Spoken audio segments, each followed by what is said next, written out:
다 같이 기도하겠습니다. 주님 감사합니다. 오늘 저희가 주님 앞에 나아갑니다. 두려움과 떨림도 있지만 주님을 사랑하고 주님을 사모하는 마음이 우리 안에 있습니다. 감사드립니다. 오늘 다시 한번 주의 앞에 설 때 우리를 유일하게 정결케 하실 수 있는 예수 그리스도의 피로 우리를 깨끗게 하시고 주 성령께서 우리에게 기름 부으시고 말씀해 주시기를 간절히 사모합니다. 예수님의 이름으로 기도합니다. 아멘. 아말렉과의 전투에서 승리를 거둔 후 이스라엘은 시내 광야에 도착하게 됩니다. 1절 2절 말씀 읽겠습니다. 이스라엘 자손이 애굽 땅에서 나올 때부터 제3월 곧 그때 그들이 시내 광야에 이르니라. 그들이 르비딤을 떠나 시내 광야에 이르러 그 광야에 장막을 치되 산 앞에 장막을 치니라. 거기서 모세는 시내산에 올라갑니다. 이 산은 그가 수년 전에 부르심을 입은 장소입니다. 주님은 모세를 부르시며 이렇게 말씀하셨던 내용을 기억하십니까? 출애굽기 3장으로 돌아가서 그 12절 말씀을 보면 다음과 같이 기록이 되어 있습니다. 하나님이 가라사대 내가 정녕 너와 함께 있으리라. 네가 백성을 애굽에서 인도하여 낸 후에 너희가 이 산에서 하나님을 섬기리니 이것이 내가 너를 보낸 증거니라 라고 기록하고 있습니다. 그렇습니다. 모세는 다시 그 산에 돌아오게 된 것입니다. 저는 드라이브 하는 것을 무척 좋아합니다. 저에게는 특히 이전에 미국에 살 때 장거리 운전을 했던 추억이 많습니다. 당시에는 스마트폰은 물론이고 내비게이션조차 없었습니다. 가스스테이션에서 구입한 지도와 중간중간 사람들에게 구두로 전해들은 길 안내 뿐이었습니다. 그래서 저는 도로 중간중간 표시되어 있는 마일 마커, 마일 표시가 얼마나 중요한지 잘 알고 있습니다. 어느 정도 어느 도로로 예를 들어서 마일 마커 40.5마일 지점에서 어느 도로로 우회전하여 갈아타야 하는지 혹은 주 경계선 진입하여 마일 마커 몇 마일까지는 안심하고 직진하여도 된다든지 등등을 알려주기 때문입니다. 애굽에 내린 10가지 재앙과 홍해가 갈라지는 역사를 경험하고 그리고 쓴물을 마신 마라라고 하는 장소부터 전투를 치른 르비딤까지 돌파한 후 이스라엘은 시내산에 도착한 것입니다. 아직도 약속의 땅까지 가는 길은 멀고도 험했습니다. 하지만 시내산에 이르게 된 그 시점에 모세에게 있어서 이 마일 마커와 같은 그러한 그 의미를 이 시내산이 모세에게 주지 않았나 생각이 됩니다. 조금 전에 읽은 출애굽기 3장 12절에서 주님은 이렇게 미리 알려주시지 않았습니까? 너희가 이 산에서 하나님을 섬기게 되리니 이것이 내가 너를 보낸 증거니라 그랬어요. 즉 이 산으로 다시 돌아오게 될 것이다. 그날 너는 확신하게 될 것이다. 내가 잘 가고 있구나. 내가 경로에서 벗어나지 않았구나 라며 확인하게 될 것이다 라는 뜻입니다.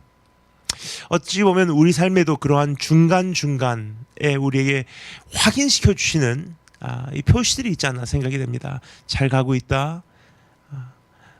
이탈하지 말아라. 오늘 본문 말씀인 19장부터 또 출애굽기 마지막 장인 40장은 이 산에서 선포된 말씀과 일어난 일들에 대하여 기록한 내용들입니다. 그래서 지금까지는 여러 장소로 옮겨왔어요. 애굽부터 시작하고 그리고 미디안 광야로 옮겼다가 다시 애굽으로 돌아와서 또 엄청난 일들을 겪으며 애굽을 탈출하고 홍해 앞바다까지 오고 홍해를 건너오고 마라부터 시작해서 르비딤까지 참 우여곡절 속에 가운데 이것까지 도달하게 되었습니다. 근데 이 19장, 지금 말씀드린 19장 오늘 본문 말씀부터 출애굽기 마지막 장인 40장까지는 똑같은 장소에서 진행되는 일들입니다.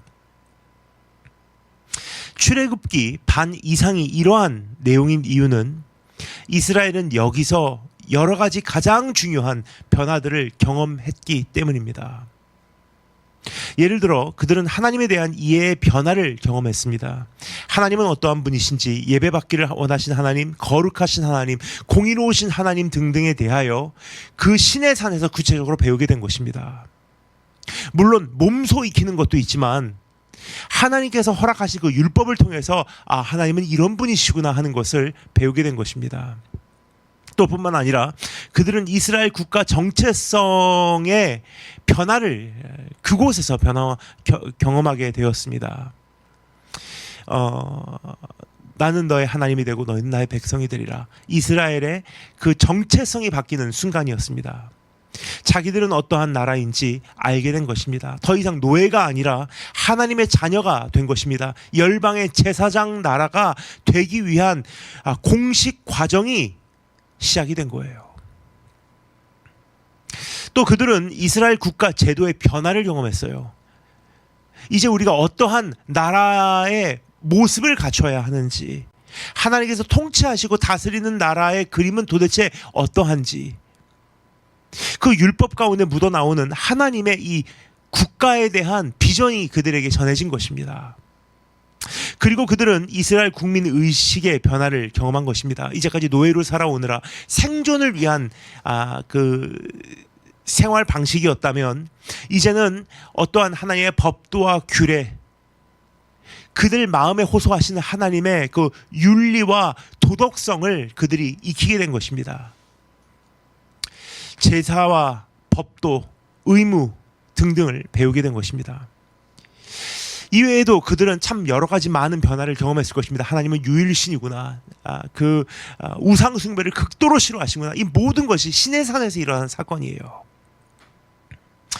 쉽게 말해서 이스라엘에게 있어서 신의 산은 전환점이었던 것입니다.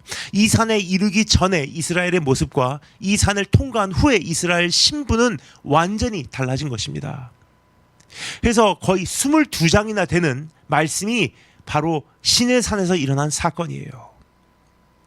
여러분, 우리도 올라야 할 산이 있음을 기억하시는지요? 현재 우리도 약속의 땅을 향하여 나아가고 있습니다. 그 도중 우리는 한 산을 반드시 통과하여야 하는 것입니다. 거기서 우리도 변화를 경험하게 됩니다. 그럼 우리가 올라야 할 산을 오르기 위하여 주어진 본문 말씀을 기준으로 다음과 같은 두 가지를 우리가 살펴보도록 하겠습니다. 첫 번째, 그들이 이른 산. 두 번째, 우리가 이른 산입니다. 그럼 첫 번째, 그들이 이른 산에 대해서 잠시 생각해 보도록 하겠습니다. 이 광야에 도착하고 모세는 홀로 산에 올랐습니다.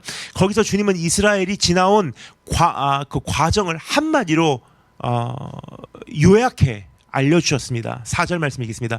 나의 애굽 사람에게 어떻게 행하였음과 내가 어떻게 독수리 날개로 너희를 업어 내게로 인도하였음을 너희가 보았느니라 그래요. 그러니까 한마디로 지금까지 하나님께서 어떻게 인도하셨는지를 짧게 요약을 해주셨다는 것입니다. 이어서 주님은 이제부터 말씀을 하시고자 하는 매우 중요한 내용을 짧지만 또 명료하게 설명을 해주세요. 어떻게 보면 짧은 브리핑이에요. 지금까지 이렇게 인도했다. 하지만 이제부터는 이렇게 할 것이다. 5절부터 6절 전반에 세계가 다 내게 속하였나니 너희가 내 말을 듣고 내 언약을 지키면 너희는 열국 중에 내 소유가 되겠고 너희가 내게 대하여 제사장 나라가 되며 거룩한 백성이 되리라. 주님은 이 말을 이스라엘 자손에게 전하라고 또 모세에게 명령하십니다.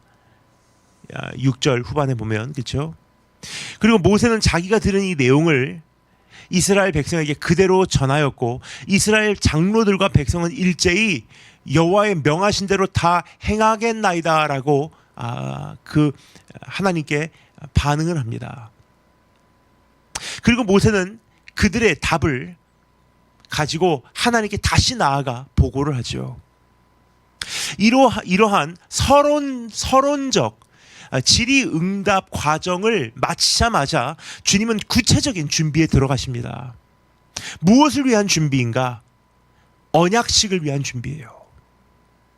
우리가 결혼 준비할 때 참 준비할 게 많죠. 결혼을 준비하면서 할 것이 참 많습니다. 이 하나님이 이스라엘의 하나님이 되고 이스라엘은 하나님의 백성이 되는데 참 중요한 준비 예식이 있다는 것입니다.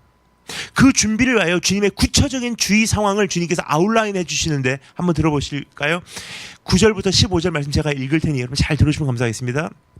여호와께서 모세에게 이르시되 내가 빽빽한 구름 가운데서 내게 임함은 내가 너와 말하는 것을 백성으로 듣게 하여 또한 너를 영영히 믿게 하려 함이니라. 모세가 백성의 말로 여호와께 고하였으므로 여호와께서 모세에게 이르시되 너는 백성에게로 가서 오늘과 내일 그들을 성결케 하며 그들로 옷을 빨고 예비하여 제3일을 기다리게 하라. 이는 제3일에 나 여호와가 온 백성의 목전에 시내산에 강림할 것임이니 너는 백성을 위하여 사면으로 지경을 정하고 이르기를 너희는 삼가 산에 오르거나 그 지경을 범하지 말지니 산을 범하는 자는 정령 죽임을 당할 것이라. 손을 그에게 댐이 없이 그런 자는 돌에 맞아 죽임을 당하거나 살에 쇠어 죽임을 당하니 짐승이나 사람을 물러나고 살지 못하리라. 나팔을 길게 불거든 산 앞에 이를 것이니라 하라. 모세가 산에서 내려 백성에게 이르되 백성으로 성결케 하니 그들이 자기 옷을 빨더라. 모세가 백성에게 이르되 예비하여 제3일을 기다리고 여인을 가까이 말라 하니라. 주님은 자신의 백성과 언약을 세우기로 결심하셨습니다.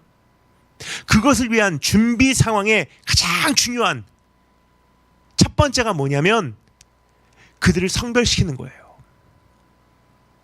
여러분 이 세상 모든 중요한 언약식을 대하는 자세는 언제나 특별합니다.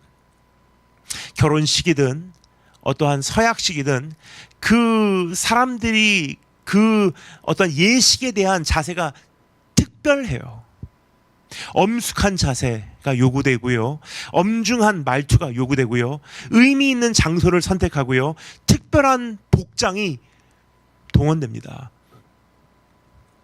하물며 거룩하신 하나님과 언약을 세우는 일은 어떻겠습니까? 하나님은 완전한 성별을 요구하신 거예요. 세상으로부터 성별됨을 요구하신 것입니다. 경계선을 만들어 놓으시고 이 산은 오지 말아라.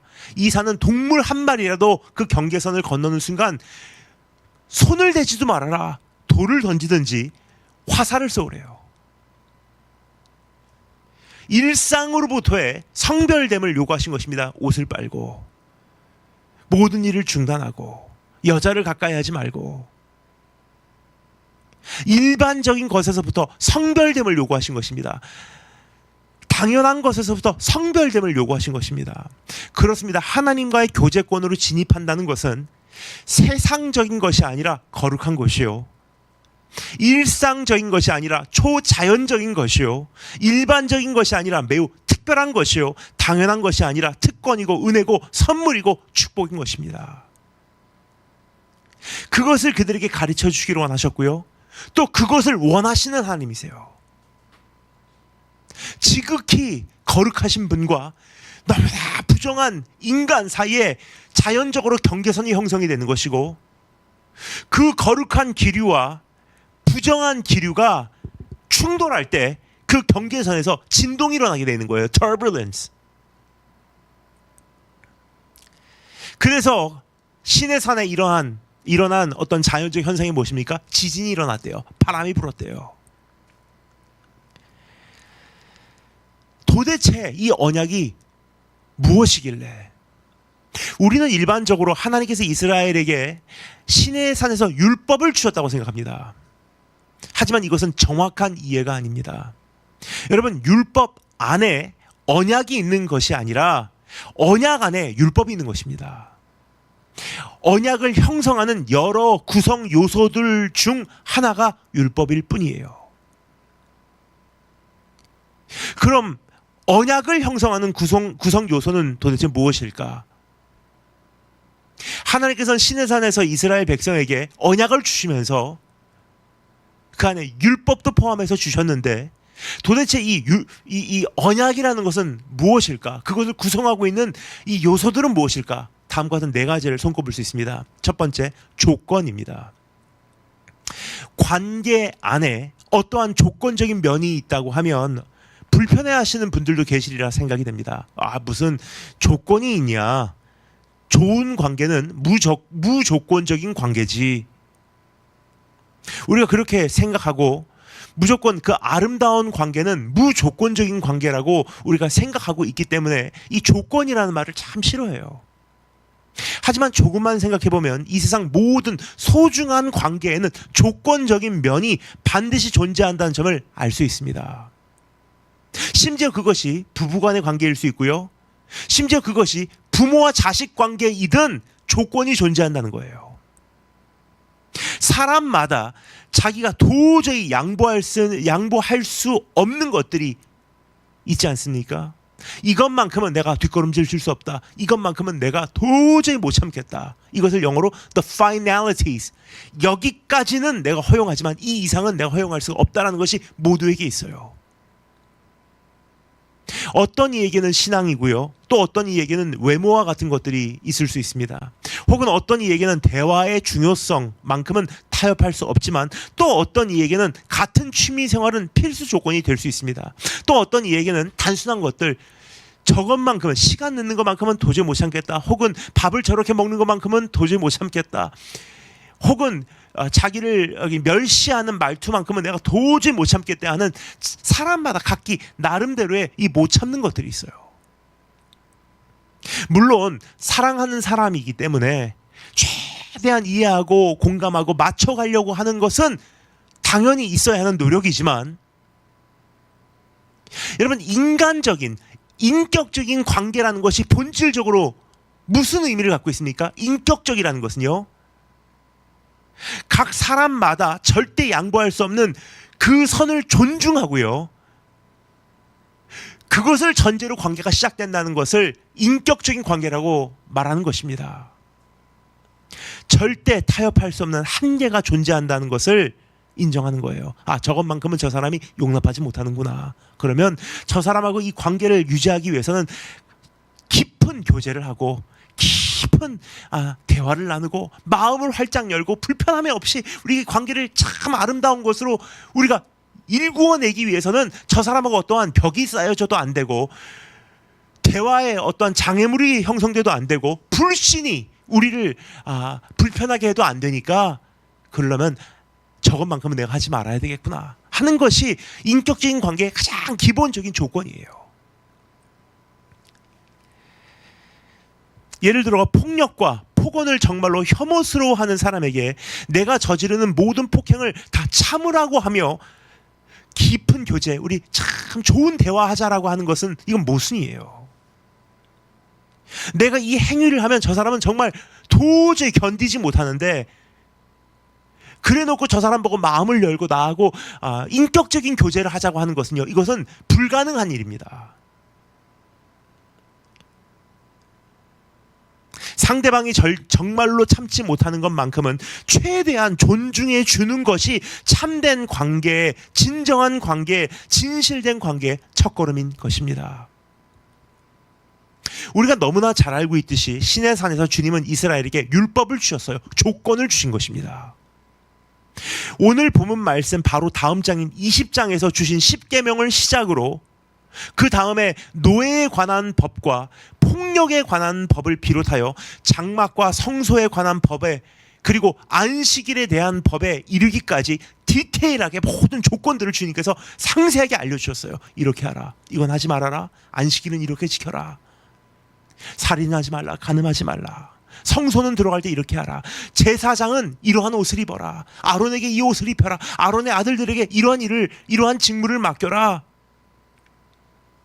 이러한 주님의 요구를 딱딱하고 매정하고 엄격한 규율 정도로 여기시는 분들이 적지 않은 것이 안타깝습니다. 어찌 보면 다윗이 하나님의 이 법도를 어떻게 보고 있었나 참 큰 차이가 있어요. 우리는 율법 그러면 딱딱하다, 너무나 냉정하다, 거기는 사랑이 없다 생각해요. 근데 다윗이 하나님의 이 율법에 대해서 뭐라고 얘기하는지 한번 들어보실래요? 시편 19편에 보면요, 다윗이 이렇게 노래하고 있습니다. 여호와의 율법은 완전하여 영혼을 소생케 하고, 여호와의 증거는 확실하여 우둔한 자로 지혜롭게 하며, 여호와의 교훈은 정직하여 마음을 기쁘게 하고, 여호와의 계명은 순결하여 눈을 밝게 하도다. 여호와의 규례는 확실하여 다 의로우니 금 곧 많은 정금보다 더 사모할 것이며 꿀과 송이꿀보다 더 달도다 그래요. 그러니까 하나님의 그 율법을 사랑하고 있는 것을 우리가 여기서 확인할 수 있지 않습니까? 어떻게 이게 가능할까? 하나님께서 우리에게 율법을 주신 두 가지 이유가 있습니다. 첫 번째 이유는 율법은 하나님에 대하여 우리에게 가르쳐 주기 때문이에요. 율법을 통해 우리는 하나님의 참 중요한 부분들을 확인할 수 있는 거예요. 아, 하나님은 이런 분이시구나. 그 사람이 나에게 요구하는 조건들을 보면요, 그 사람에 대해서 우리가 알 수 있지 않습니까? 폭력 부리지 마 그러면 아, 저 사람은 정말 폭력적인 걸 싫어하는 거구나. 아, 큰 소리로 말하지 마 그러면 아, 저 사람은 깜짝깜짝 놀라는구나. 그 사람이 나에게 요구하는 것들을 통해서 그 사람을 알 수 있는 거예요. 마찬가지예요. 율법을 통해서 우리는 하나님에 대해서 배울 수 있는 것입니다. 아, 율법을 통해서 거룩하신 분이시구나. 하나님은 공의로우신 분이시구나. 불의를 참지 못하시는 분이구나. 정의의 하나님이시구나. 정확하신 분이시구나. 긍휼히 여기시는 분이시구나. 약자를 지키시는 분이시구나. 소외된 자를 돌아보시며 챙기시는 분이시구나. 참 하나님 좋으신 분이시다. 하나님에 대해서 알게 된 거예요. 율법을 통해서. 그래서 다윗은 율법을 통해서 하나님을 보았기 때문에 하나님의 그 glimpse, 하나님을 조금이나마 목격할 수 있었던 거예요. 그래서 그 하나님이 참 아름다운 분이시구나. 이 율법은 너무나 완벽하구나. 하나님께서 율법을 주신 두 번째 이유는 율법은 우리의 한계를 가르쳐주기 위함이에요. 그래서 초등교사와 같은 역할을 한다고 하죠. 초등교사. 어느 한 시기까지 우리 옆에 붙어서 우리를 지도해주는 역할을 맡았다는 거예요. 그 첫 번째 역할이 무엇이냐? 너는 율법을 지킬 수가 없는 존재야. 율법은 우리가 그 율법을 지킬 수 없다는 현실을 깨닫게 하는 역할을 하고 있습니다. 어떤 분은 이렇게 생각하세요. 아, 그래도 바리새인들은 다 지키지 않았습니까? 그런데 주님께서 이 세상에 오셔서 뭐라고 말씀하십니까? 율법의 표면이 아니라, 율법의 형태가 아니라 율법의 근본을 따지기 시작하세요. 너희가 살인하지 말라 들었거니와 나는 너에게 이렇게 말하노니 누구든지 형제를 보고 미워하는 자마다 살인을 저지른 자래요. 너희가 간음하지 말라 들었거니와 내가 너에게 이렇게 말하노니 너희가 여자를 보고 탐욕을 품는 자마다 이미 간음한 자니라 그래요. 주님은 어떠한 그 액션이 아니라, 행동이 아니라 그 전에 더 중요한 진짜 율법의 심장을 찌르고 계신 거예요. It's a hard issue. 너의 마음 문제다. 뭐야? 마음으로부터 사람의 입으로 들어가는 것은 부정하지 않대요. 하지만 마음으로 나오는 것들이 다 더럽대요. 그래서 10계명에 보면 제1계명이 무엇입니까? 하나님 외에 다른 신을 두지 말라. 그때부터 이제 모든 행동적인 율법이 주어집니다. 살인하지 말라, 간음하지 말라, 뭐 안식일을 지켜라, 부모를 공경하라, 뭐 도덕질하지 말라 등등. 근데 첫 번째부터 9번째까지는 어느 정도 우리의 노력으로 형태적으로는 최소한 지킬 수가 있어요. 미워한다 한들 살인은 안 저지를 수 있습니다. 탐욕을 가지고 있다 한들 실제로 간음죄를 법적으로 짓지 않을 수는 있어요. 근데 그 누구도 피해갈 수 없는 한 가지 계명을 주셨어요. 마지막 10계명죄가 무엇입니까? 내 이웃의 것을 탐내지 말래요. 이것은 마음의 문제예요. 그래서 표면적으로는 다 감추고 잘하는 것과 같이 보일 수는 있어도 누구나 10번째 계명에서 걸려들 수밖에 없다는 것입니다. 근데 성경이 뭐라고 말합니까? 한 가지 계명을 어긴 자는 모든 것을 어긴 자와 마찬가지래요. 그래서 율법의 결론은 무엇입니까? 하나님 나를 긍휼히 여겨주세요. 주님은 자신의 능력과 열심으로 우리를 구원하게 되는 것이며 우리는 주님의 은혜와 용서를 경험하게 되고 그 주님을 사랑하게 되는 것이 율법의 그 우리에게 1차적으로 주는, 단계적으로 주는 교훈인 것입니다. 주님께서 율법을 주신 것은 주님 자신께서 도저히 타협할 수 없는 부분들을 우리에게 알리신 것이에요. 그러니까 율법은 딱딱하고 냉정하고 차갑고 엄격하기만 하는 어떠한 to-do list, 이렇게 해라, 이거 하지 말아라, do it, don't do it, 그런 목록 정도로 치부해서는 안 된다는 것입니다. 율법은 왜 주셨냐? 하나님께서 우리에게 이것만은 내가 못 견디겠다, 나는 거룩한 하나님이니 이것만은 내가 견딜 수가 없다, 그러니까 이거는 하지 말아라. 또 너희를 위하여 이것들은 너희가 정말 삼가 조심해라. 참된 관계를 갖기 위하여, 깊은 교제를 하기 위하여, 정말 진정으로 마음을 열고 서로를 대하기 위하여 어떻게 합니까? 이것들을 지켜줘. 이것들을 지켜주지 않으면 정말 너희와 내가 진실된 관계를 가져가기가 힘들단다. 이게 하나님께서 주신 조건이었어요. 자, 그런데 두 번째가 있습니다. 그 하나님께서 우리에게 언약을 주시는 첫 번째는 조건이고요, 두 번째 구성 요소는 약속입니다. 언약의 관계를 형성하는 두 번째 구성 요소, 약속. 만약 어떠한 조건을 잘 지키고 관계를 아름답게 일구어내면 그 안에서 맛보게 될 축복을 약속받게 되는 것입니다. 이렇게 관계를 가지고 가잖아? 그러면 우리 참 행복하게 살 수 있어. 너희는 내 안에서 이러한 것들을 누리게 될 것이고 그것이 너에게는 안식이 되고 축복이 될 것이다. 이것이 율법의 결론이었었어요. 그래서 조금 전에 읽었던 5절, 6절에서 다음과 같이 말씀하지 않습니까? 세계가 다 내게 속하였나니 너희가 내 말을 잘 듣고 내 언약을 잘 지키면 너희는 열국 중에서 내 소유가 되겠고 너희가 내게 대하여 제사장 나라가 되며 거룩한 백성이 되리라. 약속이 약속. 이 외에도 신명기에 보면 율법에 대하여 이야기하며 그것을 준행하였을 때 어떠한 축복이 허락되는지, 어떠한 약속이 허락되는지 굉장히 많은 내용이 포함되어 있지 않습니까? 세 번째, 희생입니다. 조건과 약속과 세 번째, 희생. 언약의 관계를 형성하는 세 번째 구성 요소, 희생입니다. 어떠한 희생과 결단과 각오 없이는 절대 그 관계를 지켜낼 수 없는 것입니다. 정말 이 관계를 잘 온전히 일구어 나가기 위해서는 희생이 요구된다.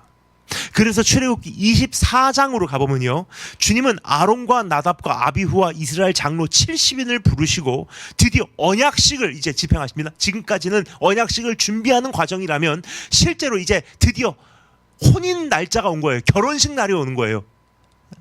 출애굽기 24장. 언약식을 하자 그래요. 그들은 주님의 모든 말씀을 준행하기로 약속합니다. 그 후 그들은 산 아래 하나님께 단을 쌓습니다. 그리고 언약식이 다음과 같이 진행이 돼요. 그 언약식의 그 첫 번째 부분의 첫 번째 과정은 무엇이냐? 제가 읽어드리겠습니다. 24장 5절부터 8절 말씀 제가 읽을 테니 여러분 잘 들어주시면 감사하겠습니다. 이스라엘 자손의 청년들을 보내어 번제와 소로 화목제를 여호와께 드리게 하고 모세가 피를 취하여 반은 여러 양푼에 담고 반은 단에 뿌리고 언약서를 가져 백성에게 낭독하여 들림에, 언약식입니다. 그들이 가로되 여호와의 모든 말씀을 우리가 준행하리이다. 우리 결혼식 할 때 서로 서약하죠? 똑같은 과정이에요. 모세가 그 다음 그 피를 취하여 백성에게 뿌려 가로되 이는 여호와께서 이 모든 말씀에 대하여 너희와 세우신 언약의 펜이라 그래요. 언약식이에요. 그냥 언약식에 빼놓을 수가 없는 것이 무엇이죠? 여기 보면 희생과 번제와 제물과 피예요. 희생으로 시작해서 희생으로 완성되는 것이 언약식입니다. 왜냐, 이 언약을 끝까지 유지하기 위한 이 과정이 무엇입니까? 희생의 여정이기 때문이에요. 상황이 바뀌고요, 현실이 바뀌고요, 상황이 안 좋아질 수 있고요, 조건이 나빠질 수 있습니다. 점점 힘들어지네. 근데 언약은 무엇이냐? 불변한 거기 때문에 약속 지키겠습니다예요. 그러면 사방의 모든 것이 변하는데 언약을 지키기 위해서는 누가 감수해야 되냐? 사방에게 가서, 주변에게 가서 내 입장 좀 고려해 주십시오라는 말을 할 수가 없지 않습니까? 그래서 어떻게 됩니까? 내가 희생을 치르는 거예요. 이 언약을 유지하기 위해서, 예배 시간 유지하기 위해서 시간의 희생을 치르는 것입니다. 하나님께 서원한 물질을 드리기 위해서 직장에 가서 봉급 좀 더 올려주십시오라고 말하는 것이 아니라 내가 물질의 희생을 치르는 거예요. 아이가 태어났어요. 이젠 시간적인 여유가 그만큼 더 없어졌습니다. 근데 내가 하나님께 드렸던 그 시간을 지켜내기 위해서 내가 잠을 덜 자는 거예요. 그게 언약을 유지하기 위한 필수 조건입니다. 이 조건이 없이는 언약이라는 것은 존재하지 않아요. 그래서 언약이라는 것은 무엇입니까? 카라트라는 단어예요. 카라트이라는 단어에서 유대인의 주 산업인 다이아몬드 산업에서도 이 카라시라는 단어가 쓰여지지 않습니까? 자른다라는 표현이에요. 모세가 두 돌판을 잘라서 만든 것이 율법이고, 그 전에 아브라함이 동물을 반으로 잘라서 그 사이를 들어가면서 우리가 이 언약을 깨트리는 날 우리도 이 동물과 같이 되리라, 우리도 이 동물과 같이 갈라지고 찢어지리라 하면서 선포하면서 들어가려고 했었던 그 언약식이 카라트이기 때문이에요. 그렇습니다, 여러분. 언약은요, 내가 쪼개지고 내가 희생하지 않으면 언약은 지켜줄 수 없는 것이고, 그 언약을 깨트리는 날 사람의 관계가 깨지는 거예요. 그렇습니다. 모든 언약 관계는 조건으로 시작돼서 약속으로 연결되고 희생이 따르는 법입니다. 네 번째입니다. 선택이에요. 언약의 관계를 형성하는 마지막 네 번째 구성 요소는 선택입니다. 이미 위에서 살펴본 바와 같이 이스라엘 백성은 여호와의 모든 말씀을 우리가 준행하겠다고 선택하고 결단했습니다. 이와 같이 스스로 선택하여야 하는 거예요.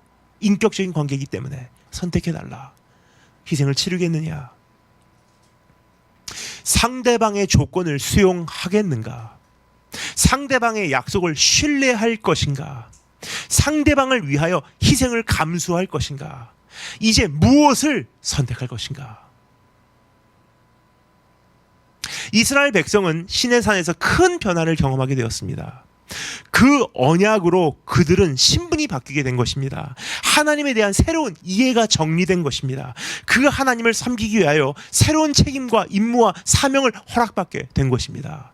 이것이 시내산의 사건이에요. 자, 그런데 여기에는 몇 가지 문제가 있어요. 그들이 받은 율법은 그들이 지킬 수가 없는 율법이라는 것이 이 근본적인 문제예요. 조금 전에 말씀드렸지만 율법의 한 가지 역할이 뭐라고요? 너는 율법을 지킬 수가 없기 때문에 언젠가 하나님께서 율법을 대신 지켜주시는 분을 보내셔야 돼. 너희는 율법을 지킬 수 있는 한계가 있기 때문에 율법은 내가 죄인이구나, 난 율법을 지키지 못하는 죄인이구나를 절실히 깨닫게 하는 목적이기 때문에 결국은 하나님의 은혜를 바라보며 하나님 불쌍히 여겨주세요라고 기도가 나오게 돼 있다는 거예요. 이게 율법의 한계예요. 그들은 모든 율법을 다 지킬 수도 없을 뿐더러 지킨다고 하여도 그들 안의 마음은 바꿀 수 없었던 것입니다. 마음이 안 바뀌는 거예요. 형태적으로는 일시적으로 지킬 수가 있어요. 살인 안 하고요, 간음 안 하고요. 그게 중요한 것은 살인하고 싶은 마음은 그대로예요. 누가 바꾸겠습니까, 이거? 왜냐, 율법은 살인하지 말라 그랬지, 서로 사랑하라고 했는데 문제는 서로 사랑하는 것이 마음대로 됩니까? 이것만큼은 안 되는 거예요. 지금 우리나라도 마찬가지가 아닌가 생각이 됩니다. 우리나라 헌법과 율법과 어떠한 국가 법칙에 지금 한계가 있지 않습니까? 더 어떠한 이 징벌적 어떤 그 강도를 높인다고 지금 하고 있지 않습니까? 마약에 관한 거, 어떤 범죄에 대한 거, 성추행에 대한 거에 대해서 우리가 어떤 이 강도를 높인다고 하고 있지 않습니까? 법을 더 강화시킨다고 하고 있어요. 문제는 뭐냐? 제가 그 대학교 1학년, 2학년 때 전공이 범죄학이었었어요. 근데 범죄학에서 가장 기본적으로 제일 먼저 배우는 게 뭐냐? 범죄학은 이 징벌 혹은 이 벌칙의 이 강도가 더 높아진다고 범죄가 줄어들지 않는다는 것이 이 범죄의 가장 기본적인 거의 진리와 같은 거예요. 왜 안 바뀌냐? 안 잡히면 되거든요. 그러면 어떻게 해야 진짜 사람이 바뀌냐? 마음을 바꿔야 되는 거예요.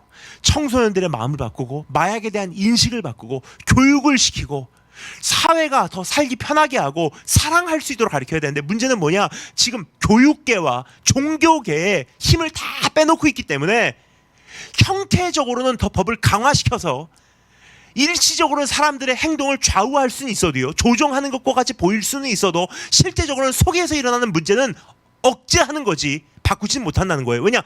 인간은 그렇게 만들어졌기 때문에. 인간은 어떤 형태적으로만, 의식적으로만 하는 존재가 아니에요. 마음으로부터, 동기로부터, 이 삶의 원천인 마음으로부터 바뀌지 않으면 바뀌지 않는 존재예요.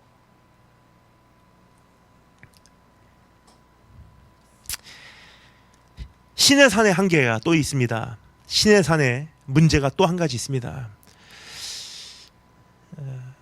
그들이 그 하나님의 율법을 지킨 동기가 잘못됐다는 거예요. 원동력이 잘못됐다는 것입니다. 이 율법을 지키지 않으면 벌 받는다. 그 벌에 대한 두려움이 그들에게는 동기부여였었어요.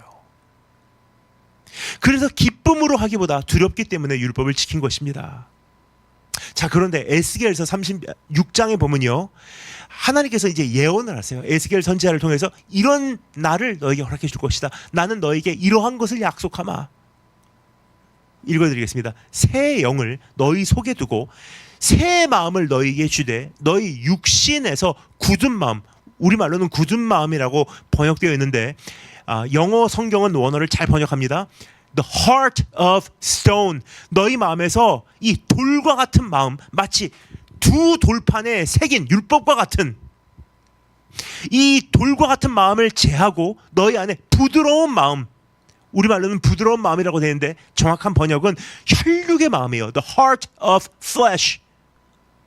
즉 진정한 사랑을 할 수 있는 마음을 너희 안에 줄 것이며, 너희 안에서 이 돌과 같은 마음을 제하고 너희가 진짜 진정으로 나를 사랑하는 마음을 언젠가 주기를 원한다. 또 내 신을 너희 안에 두어 너희로 이제 내 율례를 행하게 하리니 너희가 내 규례를 지켜 행할지라 그래요. 동기를 바꿔주신다는 거예요.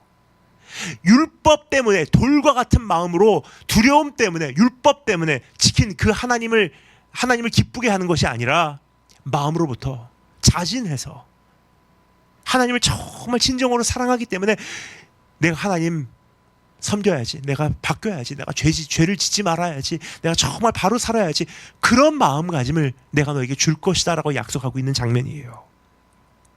그럼 이게 가능할까? 가능합니다. 우리가 오른 산에서 가능하게 돼요. 두 번째, 우리가 오른 산, 우리가 이른 산에 대해서 잠시 살펴보도록 하겠습니다. 오늘 본문 말씀이 기록하고 있는 이 시내산 사건으로부터 많은 시간이 지난 후 히브리서 저자는 이 사건을 회상하며 다음과 같이 저술을 합니다.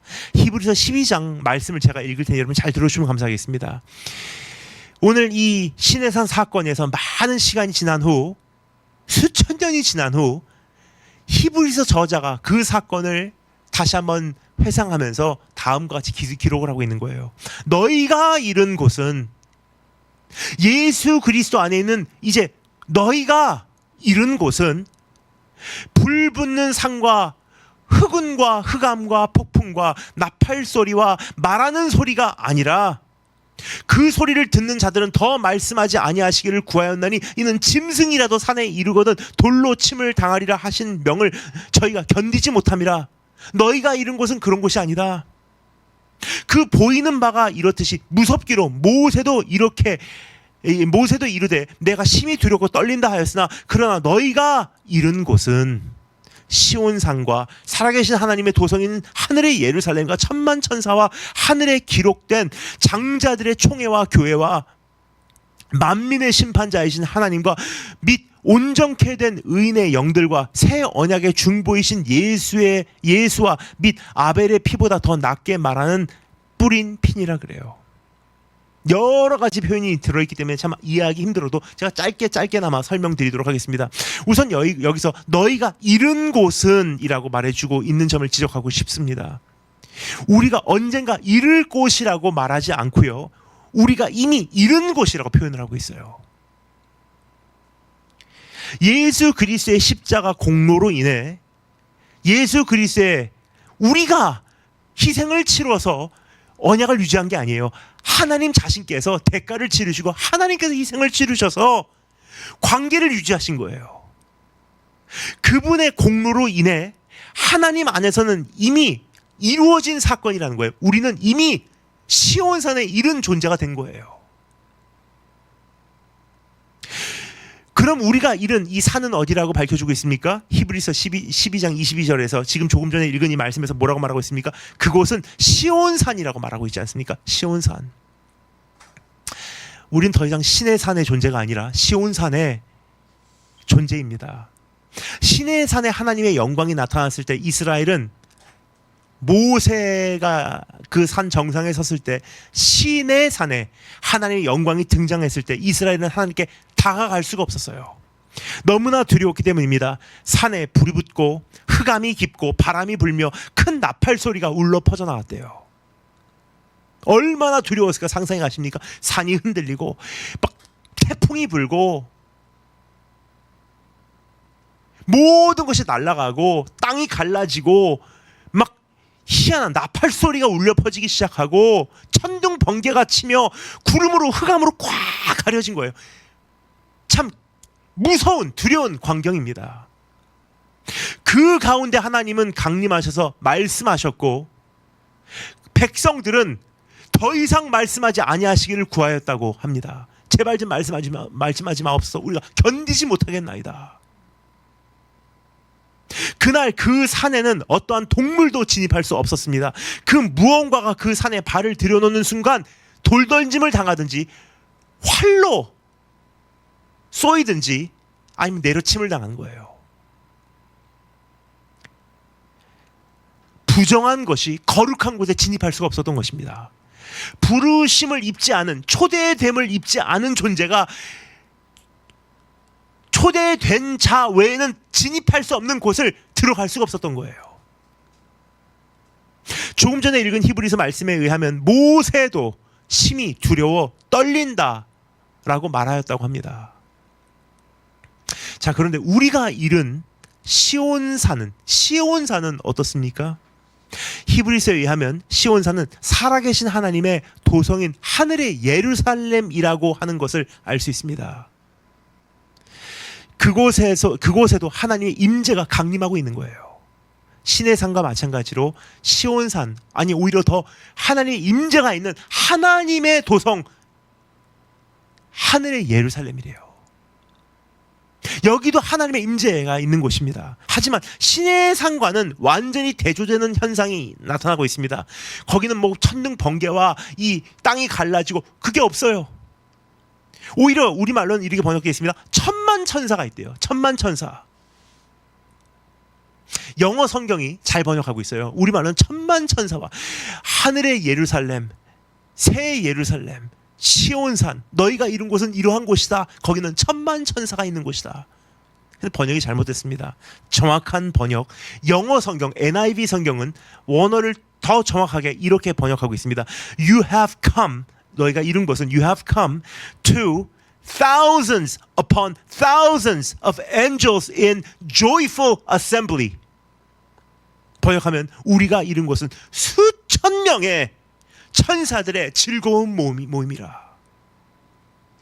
즉 우리는 하늘나라의 파티에 입장하게 되었다는 거예요. 여러분 파티 가보신 적 있으십니까? 좋은 옷 입고 사람들이 건배를 하면서 얼마나 행복하게 서로 앉아서 교제를 하는지. 이게 파티예요. 근데 우리가 이룬 곳이 어떤 곳이요? 천둥 번개치고 땅이 갈라지고 하나님께서 말씀하시되 제발 좀 말씀하지 마세요 하고 두려워 떠는 곳이냐? 아니에요. 우리가 임한 곳은 뭐라고요? 파티 현장이에요. 파티. 영원토록 끝나지 않는 파티 말입니다. 우리가 이룬 곳에서는 그 어떠한 공포가 느껴지지 않습니다. 두려움이 우리의 원동력이 아니라는 거예요. 도대체 어떻게 된 것일까? 시내산과 시온산의 너무나 큰 대조적인 차이를 보게 돼요. 도대체 무슨 일이 있었던 것인가? 그 시온산의 현실에 대하여 히브리서 저자는 한 가지를 더 알려줍니다. 너희가 이룬 곳은 뭐라고요? 새 언약의 중보이신 예수와 및 아벨의 피보다 더 낫게 말하는 뿌린 핀이라 그래요. 시온산에서 왜 그렇게 기뻐하고 즐거워할 수 있냐? 그곳은 중보의 현장이기도 하고 예수 그리스도의 피가 뿌려진 우리를 위하여 더 나은 말로 말씀하신 예수 그리스도의 피가 뿌려진 곳이기 때문에. 아벨에 대해서 여기서 언급하고 있죠. 근데 아벨은요 그 형제 가인에게 살해당했습니다. 죽임을 당한 거예요. 그 피가 땅에 뿌려집니다. 근데 하나님께서 가인 그 살인자에게 가서 말합니다. 네 동생의 피가 지금 땅에서 울부짖고 있대요. 뭐라고 울부짖었을까요? 공의를 행하여 주세요. 하나님 정의를 행하여 주세요. 나는 억울합니다. 정의를 행하여 주세요. 공의를 집행해 주세요. 즉 복수해 주세요라는 거예요. 왜요? 기울어진 저울이 다시 온전케 되기 위해서는 복수를 해야 피는 피로 이는 이로 눈은 눈으로 생명은 생명으로 갚아야 기울어진 저울이 다시 제대로 균형을 잡기 때문에. 그런데 아벨의 피보다 더 낫게 말하는 예수 그리스도는 어떻게 말씀하시는 것일까? 예수 그리스도도 아벨과 똑같이 그 형제들에게 배반당하고 또 자신이 만드신 세상에게 거절당하고 결국은 살해당하셨습니다. 그것도 더 끔찍한 죽음을 맞이하실 수밖에 없었어요. 십자가 죽음입니다. 그리고 예수 그리스도의 피도 마찬가지로 하나님께 공의를 요구하고 외치고 있어요. 땅에 뿌려진 예수 그리스도의 피가 하나님을 향해서 하나님 공의를 베풀어 주세요. 근데 이 공의를 베풀어 주세요라는 이 외침은요 복수해 주세요라는 의미가 아니에요. 예수 그리스도께서 그 피가 공의를 요구하는 외침은 어떤 외침이냐? 아버지, 내가 이들의 죄를 대신하여 대가를 지불했습니다. 내 피가 이들을 대신하여 뿌려졌습니다. 공의를 베풀어 주세요. 즉 이들에게는 더 이상 죄의 추궁을 하지 마세요. 내가 이미 대가를 지불했습니다 라는 표현이에요. 율법을 지킬 수가 없는 자들을 위해서 모든 율법을 완성하신 분이 그 대가마저도 다 치를 수 있는 그 피가 하나님께 지금 요구하고 있다는 거예요. 하나님, 공의가 집행됐습니다. 그들이 죄를 져서 죽지 않으면 안 되는 그 대가를 제가 대신 지불했습니다. 이제는 그들에게 대가를 이중으로 지불시킨다는 것은요, 하나님 자체가 그건 불이에요.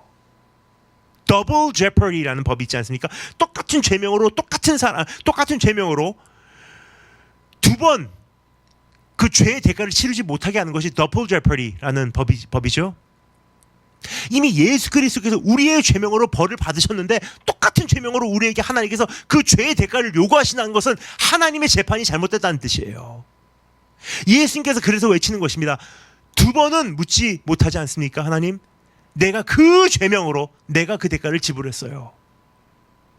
저들에게는 공의를 베푸사 이제는 그 죄값을 치르게 할 수가 없습니다라고 말하고 있는 것입니다. 이것이 새 언약의 중보라고 오늘 소개하고 있어요. 예수 그리스도께서 우리에게 이렇게 중보하고 계신 것입니다. 하나님, 내가 지불했습니다. 그들에게는 대가 지불 시키지 마세요. 그래서 우리는 이제 죄인이 아니라 하나님의 자녀가 된 것입니다. 더 이상 그 경계선 밖에 있는, 거룩한 장소 밖에 있는 아웃사이더가 아니라 거룩한 장소로 초대받은 인사이더가 된 것입니다. 더 이상 썩어 없어지는 존재가 아니라 영원한 나라의 시민으로 영접이 된 거예요. 그래서 히브리서 저자는 다음과 같이 결론을 짓습니다. 조금 전에 읽은 히브리서 12장 말씀, 그 다음 구절에 뭐라고 나와 있냐? 이렇게 결론을 짓습니다. 진동치 아니하는 것을 영존케 하기 위하여 진동할 것들, 곧 만든 것들에 변동될 것을 나타내심이라 그래요. 그러니까 먼저 하나님께서 하신 것이 무엇입니까? 만든 것들, 영원하지 않은 것들, 부정한 것들, 인간에게 속한 것들, 그것의 정체를 폭로하신 것이 하나님의 1차적인 하나님의 의제였다는 거예요.